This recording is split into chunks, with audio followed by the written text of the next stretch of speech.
Nah, bagaimana sih atau apa kewajiban kita terhadap Al-Quran? Silakan dicatat tuh ya. Kewajiban kita terhadap Al-Quran minimal ada 5 ya, dan ini juga dijelaskan di Al-Quran semuanya. Pertama adalah istima'. Kewajiban pertama adalah mendengarkan dengan baik. Ini ada di dalam surat Al-A'raf ayat 204. Al-A'raf ayat 204. Wa idza quri'al Qur'an, dan apabila Al-Quran dibacakan, fastami'u lahu, maka dengarkanlah Al-Quran itu. Wa ansitu, dan diamlah perhatikan. La'alakum turhamun, agar kalian mendapat rahmat. Kalau dibalik begini terjemahnya, kalau kalian ingin dapat rahmat, kasih sayang dari Allah. Apa rahmat dari Allah? Kasih sayang dari Allah kan banyak, Bu. Anak-anak dikasih sehat, ya, suami sehat, lancar usahanya dan lain sebagainya, itu rahmat dari Allah, kasih sayang. Maka kalau ada Al-Quran, dengarkan dan simak. Jangan sampai ada acara Al-Quran, ada qori lagi tilawah, pada berisik ini jamaahnya, pada ngobrol, ya. Al-Quran gak dianggap hanya seremonial saja, ya. Padahal kalau ketika Al-Quran dibacakan, semua harus dengarkan, dan tidak cukup dengar, tapi harus ansit, perhatikan, diam dan perhatikan. Karena ada yang mendengarkan, pikiran kemana-mana ya. Nah, makanya tambah ansitu, perhatikan dengan seksama, biar berurutan. Pertama istima', mendengarkan dengan baik. Kedua at-tilawatu, itu membaca.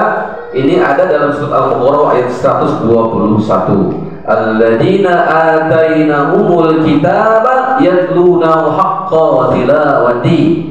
Orang-orang yang kami berikan kepada mereka Alkitab, nah Al-Quran, yatlunahu, mereka membacanya, haqqa tilawati, membaca dengan sebenar-benarnya, dengan sebaik-baiknya, ya. Nah, ini kewajiban kita, Bu. Tadi mendengarkan, kemudian membaca yang sebaik-baiknya. Membaca sebagus-bagusnya apa, Bu? Membaca dengan kaidah tajwid, ya. Tajwid. Kalau belum bisa, akan belajar bersama Umi itu, ya, gitu ya. Jadi di sana ada makharijul huruf. Sa dengan sya itu beda. Kalau syakirin pakai sa, orang yang mabuk. Kalau syakirin pakai sya besar, orang yang bersyukur. Kewajiban ketiga adalah menghafal, al-hifdzu. Ini surat Al-Ankabut ayat ke-49. Bal huwa ayatun bayyinatun fi suduril ladzina utul ilma, ya. Bahkan, ya, artinya huwa ayatun bayyinah, bahkan Al-Quran itu adalah keterangan yang jelas, fi suduril ladzina, yang ada di dalam dada-dada utul ilma, orang-orang yang berilmu. Bahkan Al-Quran yang sebenarnya ada di dalam dada-dada orang-orang yang berilmu, beriman, ya. Jangan kalau nggak punya ilmunya kan nggak mungkin ada hafalan kan ada ilmunya kan menghafal itu, ada kaidah tajwidnya, ada makhrajnya. Jadi kalau orang sudah punya hafalan, maupun banyak maupun sedikit, insya Allah itu disebut orang-orang yang berilmu. Di dadanya ada Al-Quran.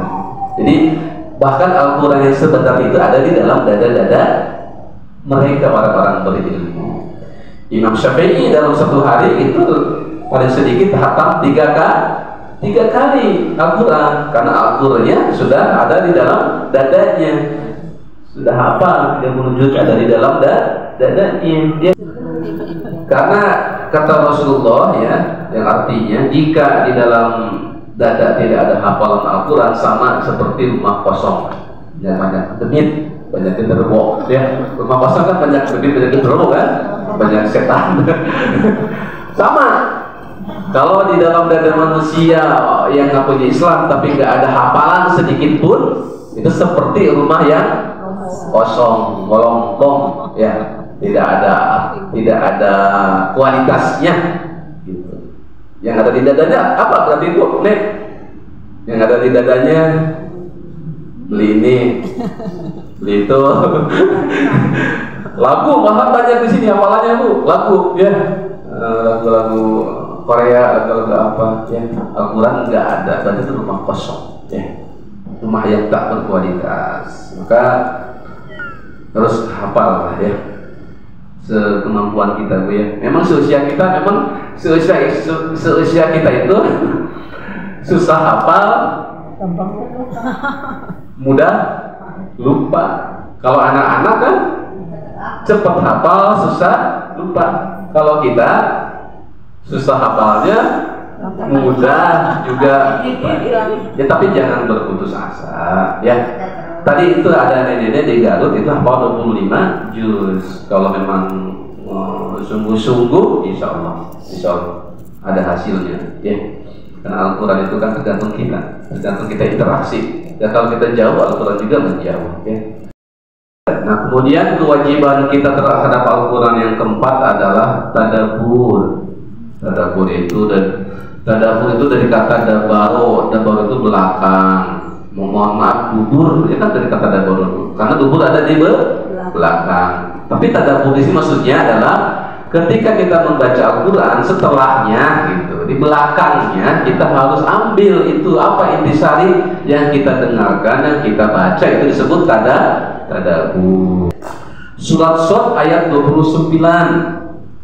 Kitabun anzalnahu ilaika mubarakun. Kitab Al-Quran kami telah turunkan kepadanya, kepada Nabi Muhammad, ilaika kepada engkau Muhammad, kata Allah, mubarakun yang penuh keberkahan, liyadabbaru ayatihi, agar ditadaburi ayat-ayatnya, agar dipahami ayat-ayatnya. Nah gitu. Jadi Al-Quran akan tambah berkah jika dipahami maknanya.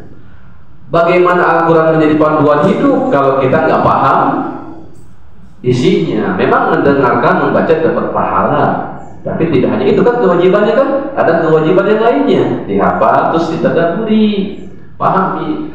Lewat apa tadaburinya? Lewat pengajian Al-Quran seperti ini ya, majelis-majelis yang membaca Al-Quran ya. Yang kelima adalah mengamalkannya, tentunya mengamalkannya ya. Ini ada dalam surat Al-Zumar ayat 18. Allah berfirman, alladzina yastami'una al-qaula, orang-orang yang mendengarkan qaula itu sini adalah Al-Quran maksudnya. Orang-orang yang mendengarkan Al-Quran, alladzina yastami'una al-qaula fayattabi'una ahsanahu, lalu mereka mengikutinya, apa-apa yang baik, apa-apa yang terbaik di dalam Al-Quran itu. Itu berarti itu adalah perintah kepada kita untuk mengamalkannya. Setelah kita tahu, kita baca, kita pahami, maka kewajiban kita berikutnya mengamalkan Al-Quran. Seperti itu. Innamal mu'minuna ikhwah fa'aslihu baina akhawaikum. Al-Quran bilang dalam surat Al-Hujurat, sesungguhnya sesama orang beriman itu bersaudara. Kenapa kita bermusuhan? Karena beda kelompok, beda bendera, kita bermusuhan. Fa'aslihu bainahum, kalaupun ada yang bertengkar, damaikanlah di antara mereka. Apa? Kadang-kadang kita ngompor berarti kita tidak mengamalkan Al-Quran. Nah, itu ya. Di antara ciri-ciri kita mencintai Rasul adalah menjaga warisannya, yaitu Al-Quran dan Al-Hadis.